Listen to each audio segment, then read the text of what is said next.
ازيكم يا حبايبي، عاملين ايه؟ يا رب كده تكونوا بخير.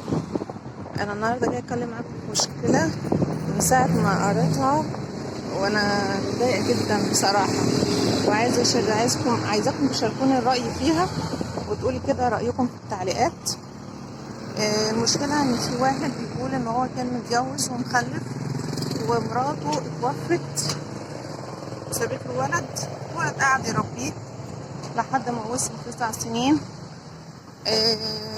وهو في شغله قابل واحدة زميلته في الشغل مطلقة جميلة محترمة متدينة، فحب ان هو يتجوزها وفعلا اتجوزها، وكانت بتعامل ابنه معاملة كويسة جدا كأنه ابنها وزيادة، وكانوا عايشين حياة مستقرة وكويسين جدا ومفيش اي حاجة لحد. وكان طبعا هي اصلا كانت قبل ما تتجوز ان هي المفروض بتقول انها ما بتخلفش، فطبعا كانت بتعامل الولاد كويس جدا جدا كأنه ابنها، والولد بيحبها جدا وهي بتحبه عشان حياة مستقرة، لحد ما ربنا أراد إن هي تحمل وتجيب بيبي كمان، وتجيب بيبي.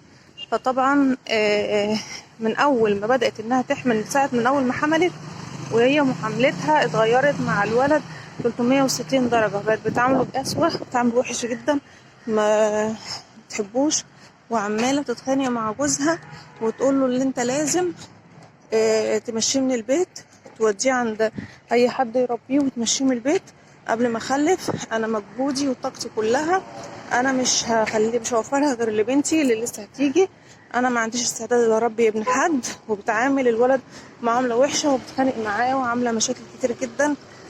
الولد طبعا صعبان عليه نفسه، بقى على طول بيعيط طول النهار، يعيط لبابا يقول لبابا ما تمشينيش من البيت، انا عايزه اعيش معاكم، انا بحبكم وعايزه اقعد مع اختي والعب معاها، ما تمشينيش من البيت. وهي مصممه انها قبل ما تخلف يكون ممشيها من البيت.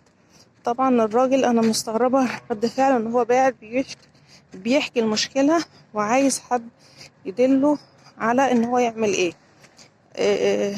طبعا هي ملهاش رأي تاني، يعني هو رأي واحد بس هو اللي المفروض يعمله، ما يعملش غيره.